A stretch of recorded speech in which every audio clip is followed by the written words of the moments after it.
Well, good morning, good afternoon, or good evening, depending upon where you are in the world, and welcome to today's Security Boulevard webinar. I'm Charlene O'Hanlon, moderator for today's event, and I welcome you. We have a great event on tap, but before we get started, we do have a few housekeeping items we need to go over. First of all, today's event is being recorded, so if you miss any or all of the event, just know you'll be able to access it on demand. We'll be sending out an email after the webinar that will have a link that you can access the webinar on demand. And we are taking questions from the audience. So if at any time during the event you have a question for either of our panelists, please don't hesitate. Just use your GoToWebinar control panel and submit your question. And we'll take probably about 10 minutes or so near the end of the event, and we'll go over the audience questions. Okay, with that, we'd like to go ahead and get started with today's webinar, which is Take a Bite Out of Remediation Backlog. Our speakers today are Justin Buchanan, who is Solutions Manager for Vulnerability Management and Offensive Security Solutions at Rapid7, and Jadon Montero, who is Senior Product Manager at Rapid7. Welcome, gentlemen. Thanks for joining me today. Hey, thanks for having us. Great. So Jadon, I know you're going to go ahead and you're going to get things kicked off, so I'm going to turn it over to you and let you do your thing. Oh yeah, thanks. Yeah, so I have the privilege of kicking us off today. I'm really excited. Justin and I have an awesome story to tell you guys today, specifically taking a bite out of the remediation backlog. Before I explain what that is, before I explain how you can get yourself up out of this constantly building backlog where your vulnerability management team can't actually remediate as much as fast as you can find vulns. First, I just want to introduce myself really briefly. So my name is Jadon Montero. I'm a product manager at Rapid7. I've been in the security, orchestration, and automation space for about 2 years now. Thank you so much, Justin, for inviting me today. I want to pass it over to you to introduce yourself before we get started. Great. Yes, Jadon, thank you for joining us, and it's my pleasure to be here as well. My name is Justin Buchanan. As we've said, I'm a solutions manager here at Rapid7. I have my background from working as an IT professional before moving into the product marketing space. So I like to think that I can empathize with many of the people hopefully on this webcast today. I know your pain. I like to think that I know some of the problems that you fight, and I hope that we can help you solve some of those issues that you have.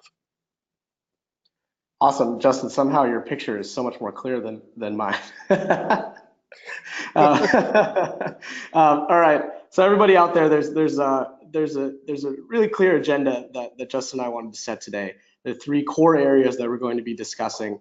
The first is driving collaboration between security, IT, and development. And this is not a new story, but I think what Justin and I are here to show you today is how good product design can force collaboration. And this isn't just a pie in the sky. One day all of our teams will work together. The second thing is how to accelerate the patching process. And what this means is, patching can sort of become this rote, scheduled event where you sort of start to dread it because events start to come in at a faster rate. Then you can patch them. And we're going to show you how to pick it up, how to move your program forward, immediately advance your security posture. And finally, in an ideal world, everything can be patched on demand, but we know that's not the world we live in. So we're going to speak on implementing compensating controls in those cases.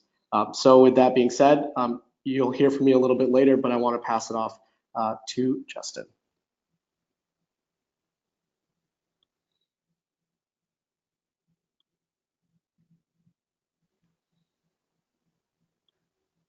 All right, great. I think we're in business here. So I have the privilege of tackling the first item on today's agenda, which is talking about driving that collaboration between IT, security, and development. And let's talk about why that's important. This is our view on how to achieve an effective security program. And it's so necessary to an effective security program because when you think about it, so much work is being done and passed between these groups every day at all of our organizations. Security is identifying all the vulnerabilities that exist, all the potential risk to our organization, prioritizing what could be the biggest and have the largest impact to the overall organization, and then working with their counterparts in IT and development to drive that remediation. And of course, as all of this work is completed, especially once security now brings their findings to these disparate teams, there's a lot of back and forth that happens. There's a lot of questions that are asked. There's a lot of follow-up that is required. But at the end of the day, the effective partnership between these teams is what achieves effective security. Unfortunately, the reality is that these teams often don't collaborate as much as they should, or hopefully not, but possibly not at all. And that is because these teams often operate in silos. And this doesn't only make remediation difficult and cumbersome, but it also prevents visibility. It prevents these teams from understanding what their counterparts are working on, and perhaps even more importantly, why they're working on that, what they're doing from their day to day. These silos also prevent these teams from having a shared language. These teams don't even refer to a vulnerability as the same way. IT thinks of a vulnerability really as a patch, the other side of it. Development thinks of a vulnerability as a bug or a CVE. And it's a lot like trying to build a spaceship where one team is using the metric system and the other team is using the imperial system. It is just a recipe for disaster when these teams are isolated from each other. These silos slow risk reduction, decrease productivity, and stagnate innovation. That's why we feel to be successful as security professionals, we must help to break down these silos. And the mission of breaking down these silos is what we call implementing the practice of SecOps. SecOps is an organizational practice to create a shared alliance and motivation between the security, IT, and development teams to work together to achieve the ultimate goal of making their organization more secure, more efficient, and more productive. So let's talk about how we can actually break down these silos. There's three key ways that we can. And the first one that we're going to talk about today is by creating shared visibility. Providing shared visibility at your organization can mean a lot of different things, but one of the easiest ways to create shared visibility across these disparate teams is by making sure that they all have access to the same data, a common data set. It's very common in organizations that operate in these silos for each of these three teams, IT, security, development, to all be gathering their own information separately. This is creating a lot of rework and inefficiency. It also creates inconsistency where the methods of gathering the data may be different, may result in different data sets, again, causing confusion, creating these barriers and stopping these teams from effectively collaborating. So by making sure that you gather your data, the same data, and provide a common data set across these teams, you can take the first step in helping to break down the barriers that exist between them. The next step is making sure that these three teams are using common analytics. So building off of the idea of a shared data set, we then go the next step forward to apply a lens to that, to apply perspective. And when we do that, it becomes important that these teams are looking at the same reports. They're looking at the same analytics. How many times have we had conversations in our day-to-day work where someone comes into a meeting and says, well, I looked at the data and X, Y is Z. And then someone else stands at the table and says, well, I also looked at the data and I see the complete opposite. Unfortunately, this happens way more frequently than it should. But this is oftenly a result of not having common analytics. These teams may have access to all the same data, but agreeing upon the perspective and the lens and the way to look at it is also critical to ensure that everyone is striving towards the same end goal. And then finally, the third way that we can break down these silos in our organizations is by using the same integrated automation. I'm not going to talk too much about the value of integrated automation right now, because that is what we're going to spend the rest of today's presentation talking about, how that automation can help drive SecOps and how that can thereby help you streamline remediation. In addition to being one of the three key ways to drive SecOps practices at your organization, automation also gives you time back. By automating mundane, menial tasks, your team is then freed up to focus on other things. Freed up to focus on other things and also able to pull themselves up out of the weeds. When you have this extra time, you can now turn your focus from simply putting out fires day in and day out to taking a strategic outlook on your program, to looking forward instead of what's exactly right in front of you. And ultimately, this time that is a result of automation and creating this collaboration between these teams lets you do what we're here to talk about today. And that is ultimately to take a bite out of your giant backlog of work. And Jadon, we talk about this a lot, but would you mind giving us a little bit of your perspective of how you view what this backlog is that we're referring to? Yeah, absolutely, Justin. Thanks. So the backlog really is I see it as a developer concept. Harkening back to what Justin said about we often just think about concepts in the worlds where we live. So for me, a backlog is the work that piles up that your team is going to do, and it requires constant prioritization. So thinking from the lens of IT, specifically in the realm of vulnerability management, your backlog is the set of work that results from a scan. And that work can be massive. And by the way, there's a lot of work in terms of prioritization and filling out context before you even get to the point where you can take tickets off of the backlog. And one thing I think it's interesting to note, Justin, is this is not a problem that applies only to vulnerability management. It applies to your entire security program. So one thing in the automation orchestration world that we see often is when teams are first starting out and their security posture is lacking, they set forth a strategy and they say, look, in 2 years I want to be here, and then they find out, the first 6 months, their analyst, their team of two, has spent 40–50% of their time just responding to phishing emails. And so again, this is not just a VM problem, vulnerability management problem in this space.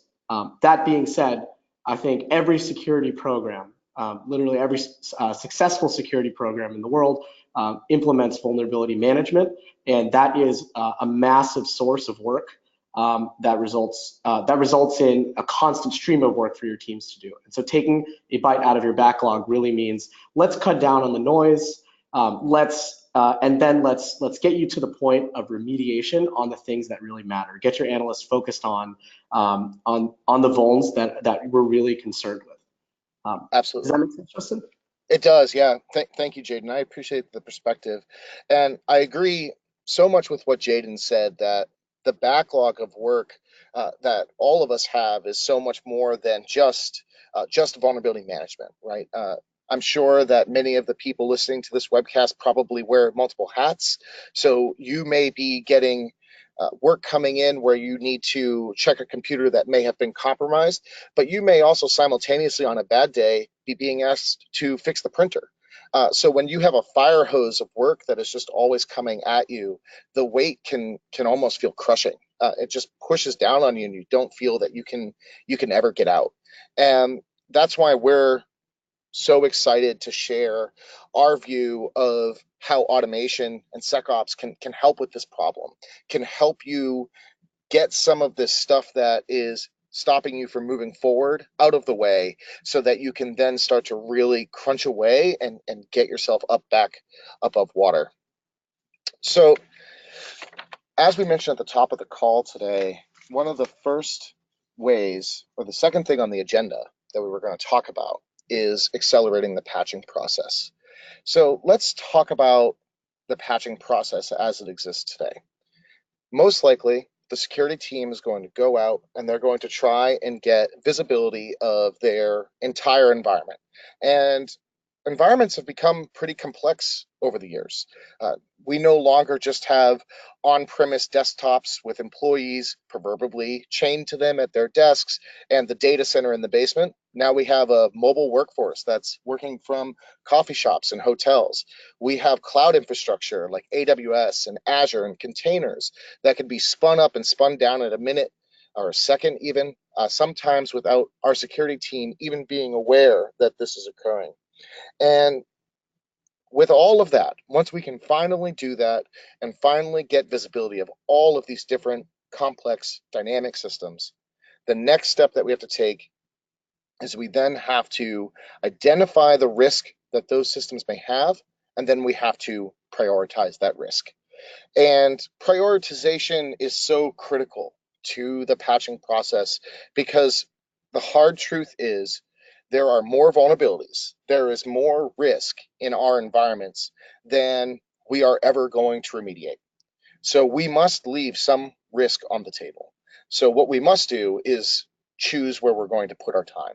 And that's why we need to think about what attackers are actually likely to take advantage of.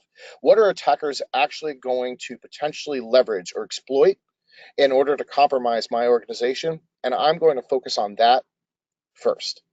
So we go through this process of looking at all this risk, trying to take a view of maybe looking at it from a couple different angles to understand what's most critical that we must secure right now. And then finally, we print out this big, giant, 1,000-page report, and we go and we walk it on over to our friends in IT, and we drop it on their desk. And then this very convoluted process denoted by my exceptional smart art skills here, where we're looking at a squiggly line, happens where we go back and we go forth, we go around, we clarify some things. We may give this to IT and it may not be a priority for them right now because we don't have shared motivation and visibility. They may not understand the need or the importance of this task, so it may just get put into a desk drawer and never to be seen again until perhaps the VP or otherwise comes and makes some noise. But through this convoluted back and forth, frustrating process, eventually, some things do ultimately get patched. And we do then reduce risk in our organization. Hey, Justin, Jadon. I wanted to step in for a sec because I love this squiggly line that you have. I want to comment on it. It makes me laugh every time. So what I really think is awesome about the squiggly line is in the world of automation orchestration, it turns out that squiggly line, it makes it difficult to automate things. So when we talk about acceleration, of course we can gain visibility. Of course there are ways that you can prioritize. You can, for example, look at risk score, right? That's something you mentioned. And then going from a prioritized backlog to printing a report of what you have to do, that's really straightforward. But it turns out that this squiggly line right here doesn't even represent the amount of work you need to do to talk to other teams, to figure out like who, domain ownership. So who owns different parts of a network, who's responsible for the patching. And that's where the bulk of the work lies in the squiggly line. So you can almost imagine that the squiggly line is actually dimensional. It's not just flat. It's confusing. It's honestly almost there's several layers to it that make this a very complex problem to solve. It's not as easy as let's just automate it. So I just wanted to point that out. Absolutely. Thank you. I appreciate that. And to Jadon's point, we know that there's a lot of pain here. We know that there's many layers to the issues that we're addressing between when we create the report and when we then patch. And I think Jadon made a really good point, which is we can't just simply automate it. However, we can introduce automation into certain pieces of the process to help maybe straighten out some of those lines, to make them a little bit more consistent, to make them a little bit more streamlined, and to accelerate the overall process. So when we talk about accelerating our patching process, we have a couple things to think about. It can take a few forms. The first form may be integration with things like ticketing systems. The IT team at most organizations is probably using some kind of ticketing system to track their work, maybe something like ServiceNow as an example. And one of the major reasons that we have seen some of these programs, vulnerability management programs, fall down in the past is because when this shift of responsibility happens, When the work moves from security to IT, there's always this friction.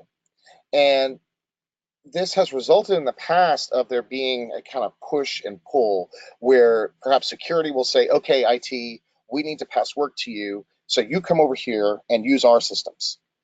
Or the other way around, which is IT says, hey, security, if you're going to give us work to do, you have to come over here and use our systems.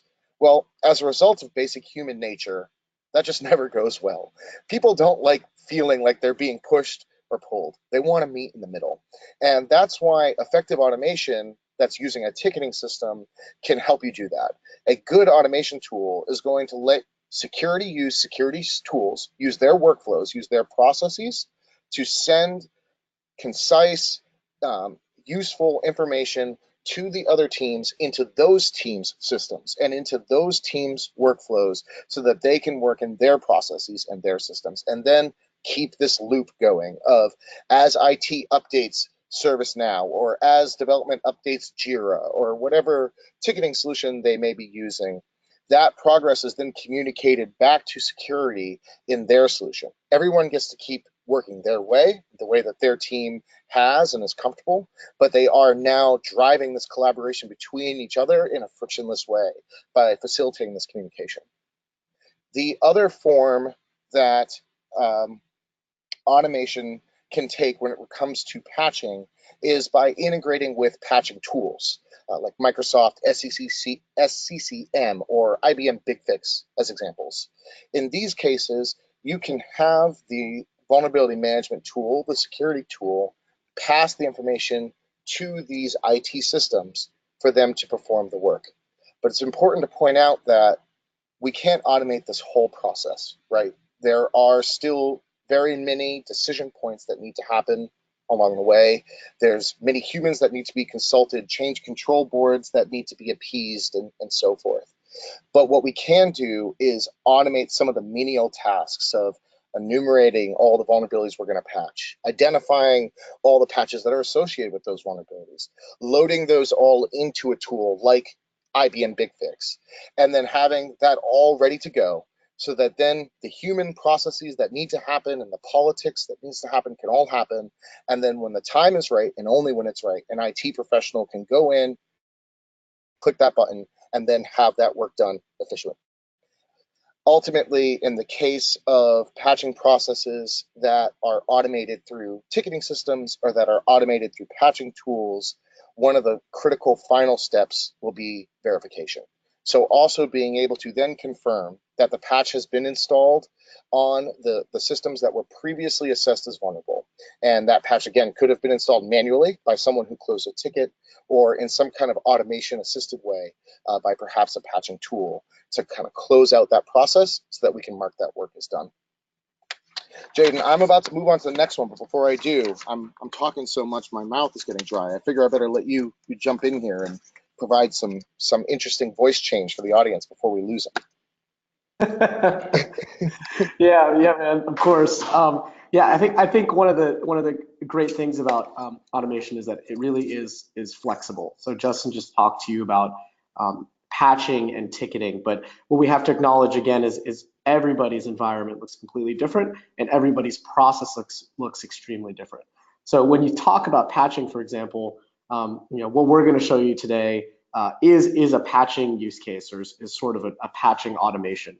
But even in the past year, as we've developed this automation, there's so many points in that flow that if you're looking at it and you're saying, look, this isn't really the way that I do things. Not only is that valuable feedback, but it's important just that you know that, because the goal of automation as it pertains to your security program is that it is flexible, is that it does match your process.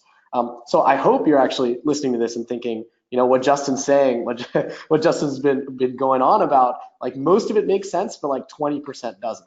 And if that's the way that you're thinking and you're listening to this talk, then I think you're on the right track. And then by the end of this call, or by the end of this talk, you'll have a much better understanding of how to move your security posture forward by doing what works for you.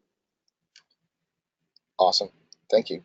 Yeah, and if 20% of what if only 20% of what I'm saying is wrong, then I'm beating my old high score. So it's a good day for me. All right. And the next thing that we wanted to talk to you about today is implementing compensating controls. I'm sure that if you're listening to this webcast, you're familiar with the idea of compensating controls, but let's just do a quick review. It is very common that we will identify vulnerabilities or risk, and then for some reason, be it business reasons or technical reasons, maybe we can't remediate that vulnerability right away. Maybe the IT team is currently swamped with rolling out a new CRM, and as a result, all of this is going onto their backlog that has about a 90-day waiting period.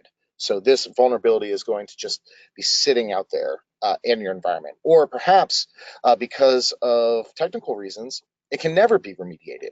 Perhaps the vendor that made the solution that is critical to the success of your business has gone out of business, and their solution only runs on Windows 95. I certainly hope that's not the case, but unfortunately, it does happen. And when that happens, what do you do? When it's the temporary or the permanent vulnerability that I need to contain, what can we do? And the best practice is to implement compensating controls, to build a wall around this vulnerable asset so that attackers cannot get to it, cannot exploit that vulnerability. Yes, that asset remains vulnerable, but if you have a moat around your castle and no one can cross the moat, that's a pretty good start to solving at least the surface issue. So one of the more common ways, or one of the more common types of compensating controls is network segmentation, network containment. So let's talk about that a little bit. This is something that we can introduce automation to also help streamline by integrating with things like firewalls, network access controls, and endpoint detection and response tools. We can change policies and adjust settings to put compensating, temporary or permanent compensating controls in place around these impacted assets. So let's take a look at some more of my fantastic smart art here. Might even be the 102 class up from the squiggly line.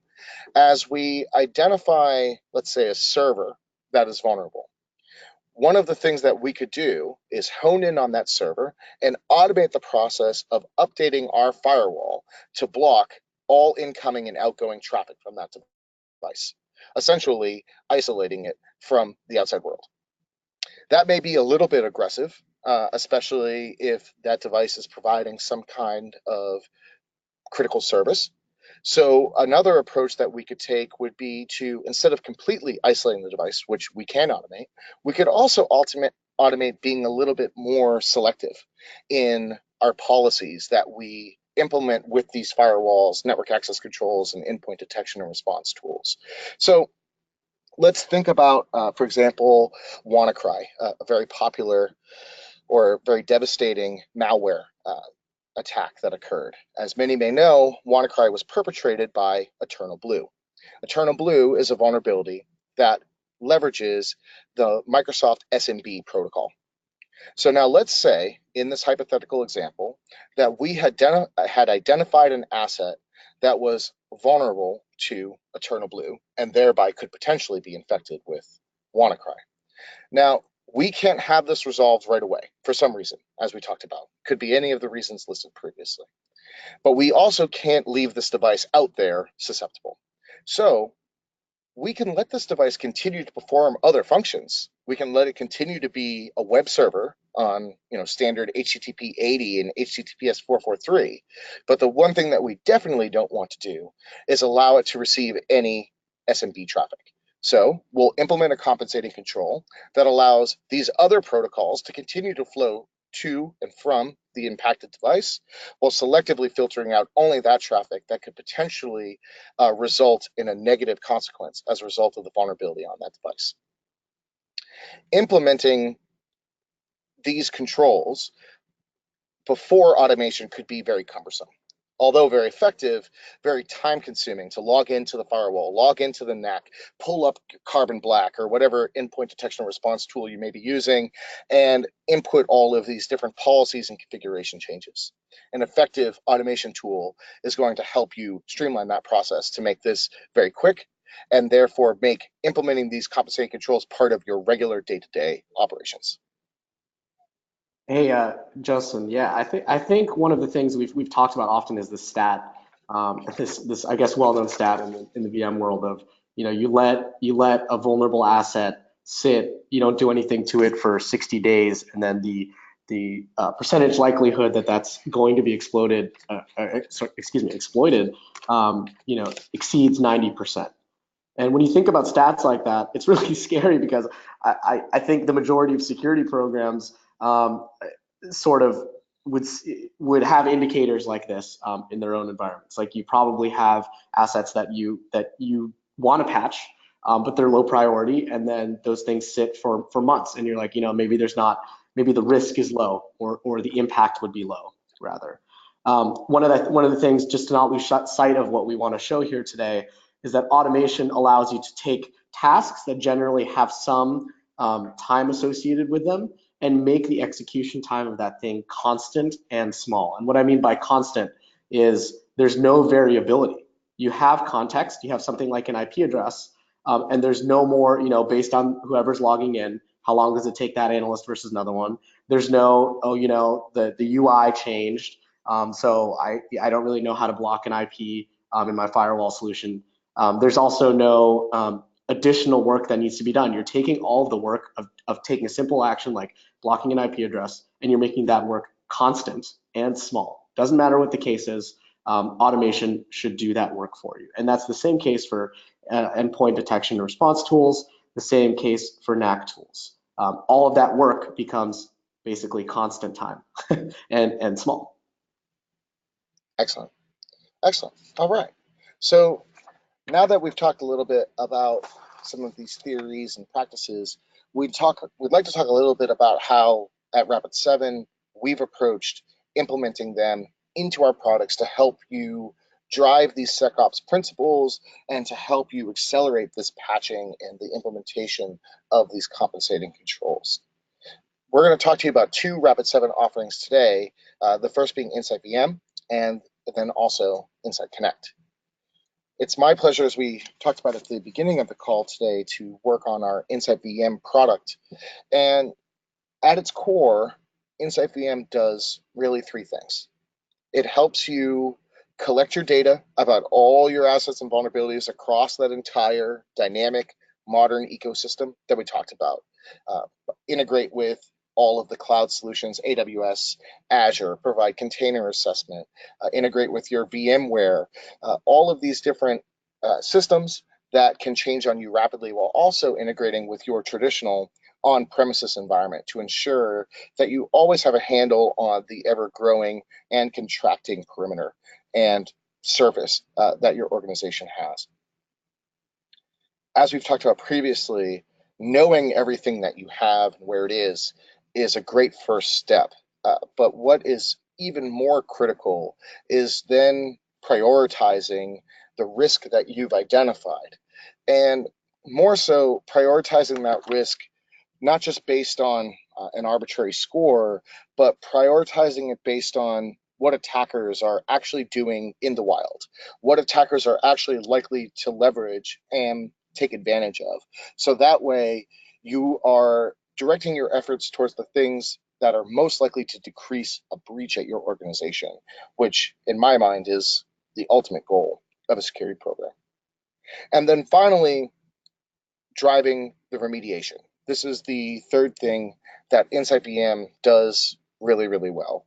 And I think that InsideVM does it so well because of our focus on breaking down these silos between IT, security, and development by creating a tool and a suite of tools that offer the shared visibility, the shared analytics, and integrated automation that we need to help these teams work together and communicate with each other. InsideVM can help you really drive this effective remediation efficiently in your organization. So I'm about to pass it over to Jadon because instead of me just talking, Jadon's actually going to show us, which is ideal. We are going to be showing you some things that are not fully finished yet. So as a result, we are required to tell you that the future can always change. We are by no way committing to developing anything definitively that we show you. With all of that said, it is my expectation that it's very, very likely everything that we show you today will be available in the short term. So before we get to the actual demo, I'm going to pass it over to Jadon so that he can first tell us a little bit more about the other solution that I had mentioned, which is InsideConnect.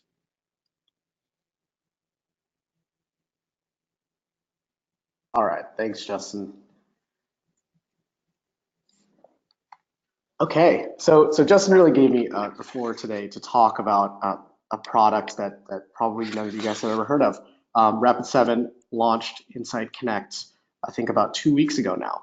InsideConnect is a security orchestration and automation platform. Lots of words there, and I want to step you through those so we all can make sure we're on the same page before we hop into our demos. So we often say automation. And what I want to be clear about is that, automation itself as a concept is not a new one. It is simply streamlining your manual repetitive tasks with workflows. Specifically, the automation, sort of the up level on automation that Rapid7 provides is that code is not necessary to be able to create the workflows. But again, automation itself has been necessary in the development, IT, and security worlds for a long time, and it can take many forms. And what I'm going to show you here today is in the form of codified workflows. You take your processes, you break them down into steps, and you let the engine take care of that for you. All right, what really gets me excited is not automation, but actually orchestration. What that means is connecting your tools and your teams for clear communication and integration across your tech stack. And if I could harp on anything today, it would be that oftentimes we think about orchestration as just things talking together. All your tools gathered in one place and they can share data in a common language. But as Justin alluded to maybe 15 minutes ago, the goal, that's not an outcome, just to have your tools talking to each other. If for example, all of your tools in your tech stack work together, certainly you're getting more value, but that's not solving the problem of teams not communicating. And as long as your teams are not communicating, then we'll continue to have squiggly lines. So orchestration is really what I'm interested in here today, and what we want to prove is that, again, good product design can connect your teams and not just your tools. Finally, acceleration. So again, this is the outcome of orchestrating and automating. The goal is to supercharge your operations, and what is really important about acceleration is goal is something we don't think about often when we think about acceleration. We usually think when things speed up, they get more messy. And orchestration automation as a technology actually enables the opposite. So instead of trending in a more messy direction, where processes sort of get out of whack because you're moving faster, what you're doing is codifying things in a predictable way. You're saving time, but you still maintain control, so you can make decisions at any point of an automated process. And you can also implement any kind of logic that suits your business that maybe doesn't suit anyone else's. So with all that said, I want to hop right in to our first use case that I'm going to show you today, which is automated assisted patching. So we're inside InsideVM.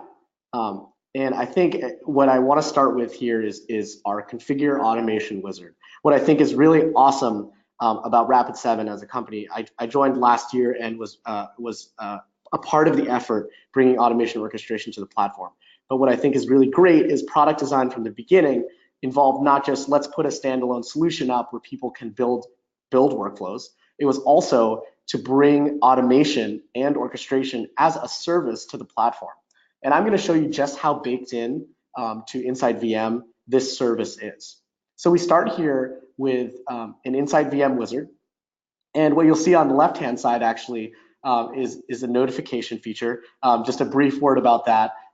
When Justin talks about you got to make sure that there's shared visibility, one thing that can go a long way is a sort of low-tech solution. On a certain state change of a vuln or an asset, generate an email or a text to anyone in your organization, whoever you specify.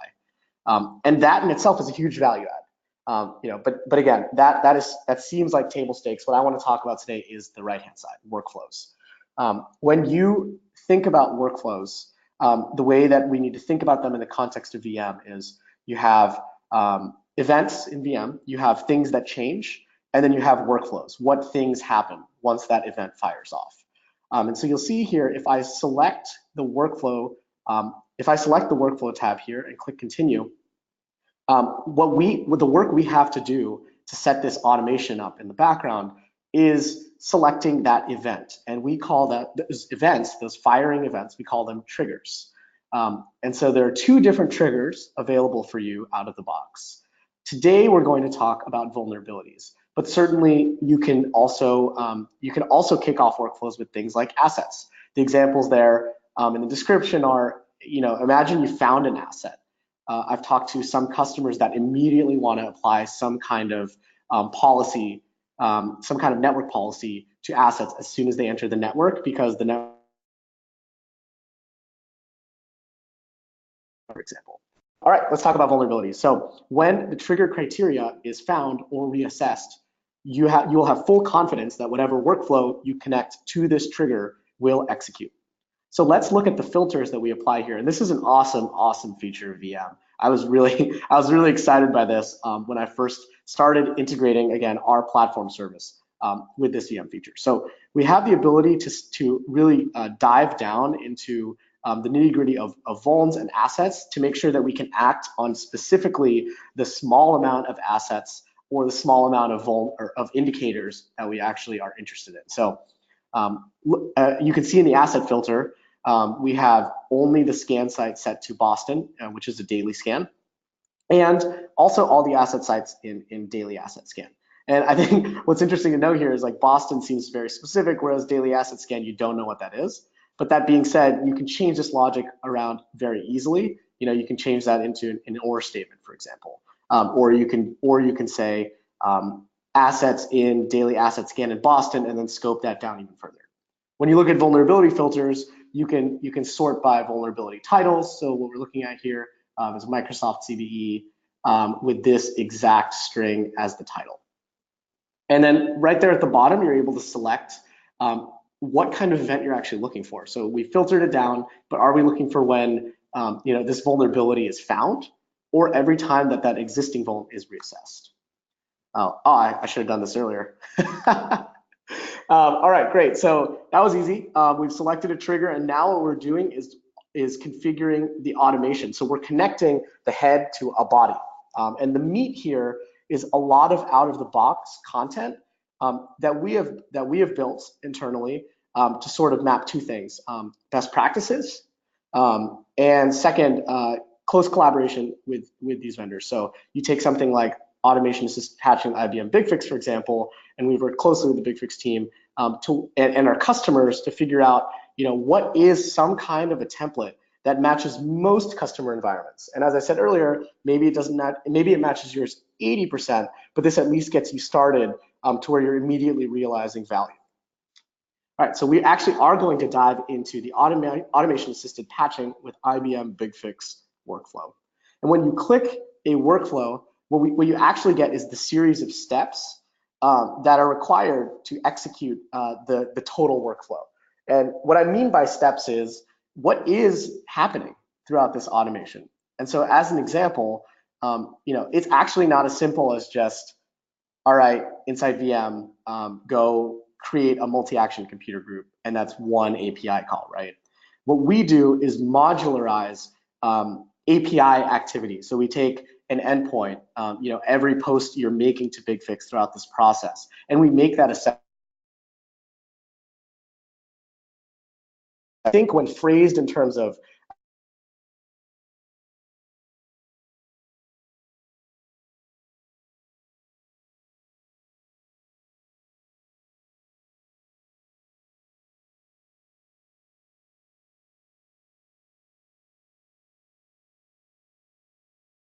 Jadon, I think we may have lost you there. So in that spirit, I'm going to take over, and I'll walk us to run another scan. Hey, Jadon, this is Justin. You cut up, your audio cut out there for a good chunk of time. Oh man. The last major thing that we heard you talk about was how you've modularized all of the API calls. Okay, gotcha.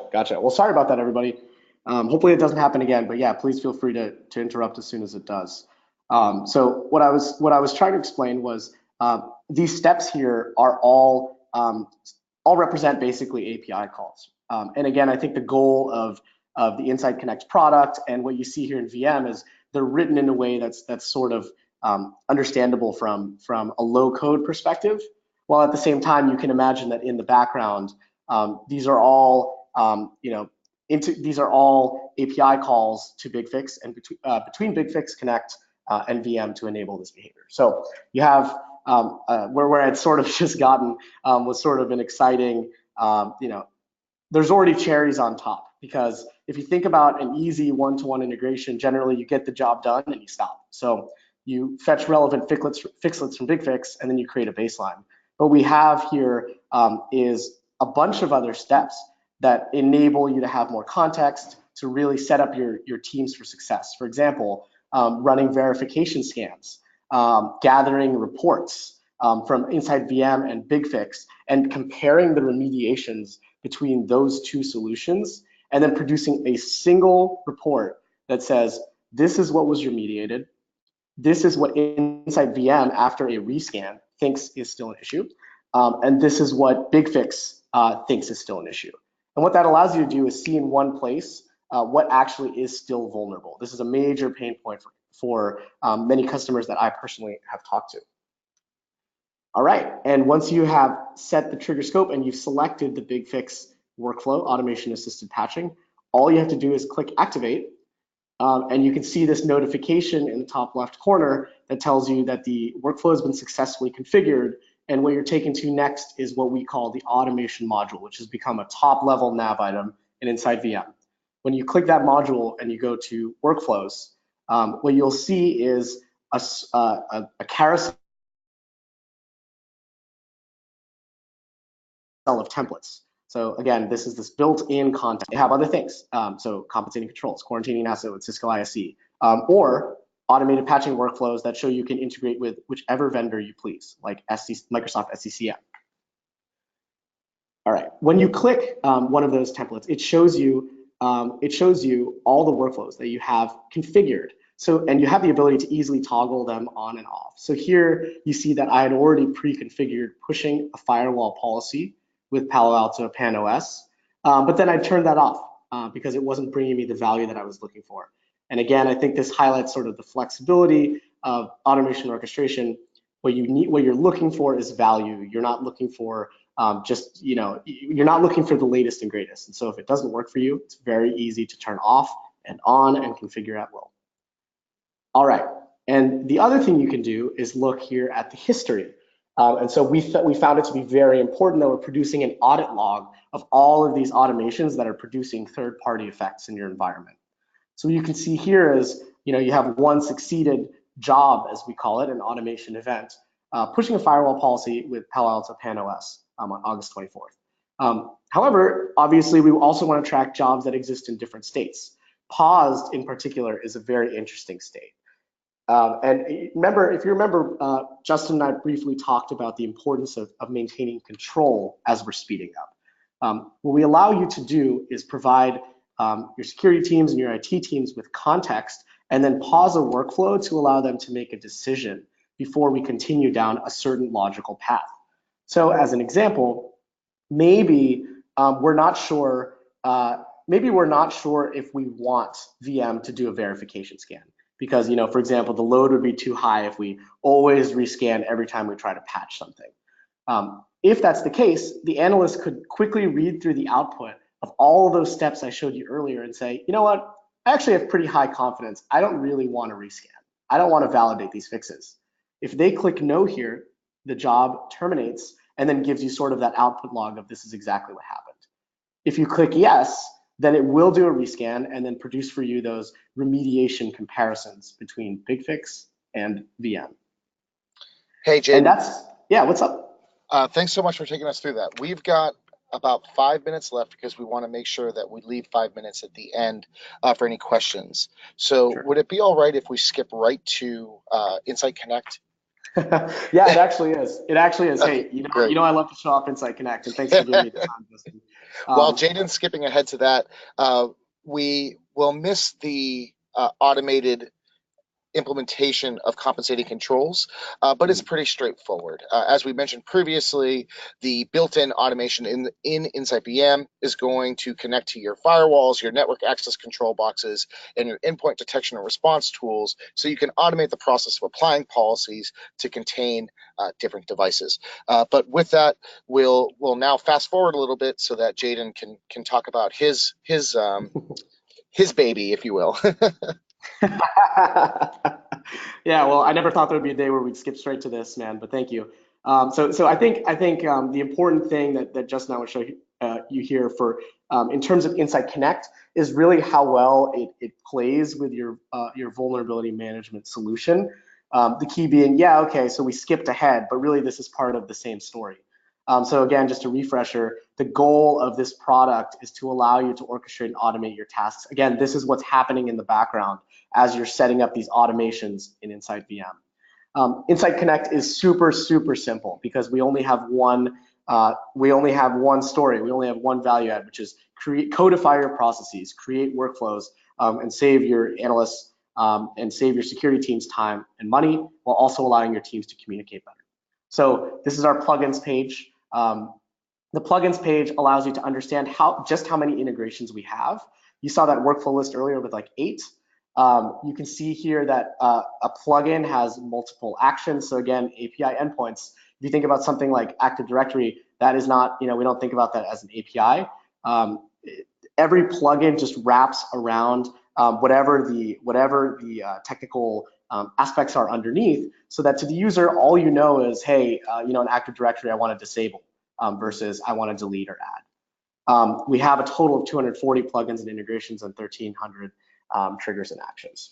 This is a visual representation. Really, the meat of Insight Connect is building workflows. So earlier, I talked about triggers, which you see on the right-hand side. You see InsideVM as a first-class trigger, something that kicks off workflows in Insight Connect. In addition, almost all of our plugins have some kind of trigger associated with them. What's interesting when you pick a trigger like an email, right? So, hey, I want you to monitor my inbox and let me know if any events happen there.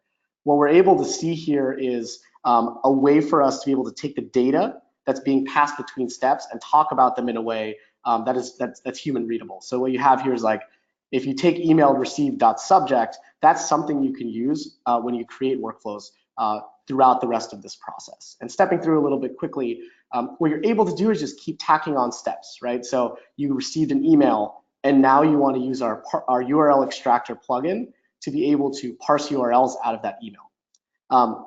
So I'm not going to dive into depth here, but there's a lot of power here for users that wouldn't describe themselves as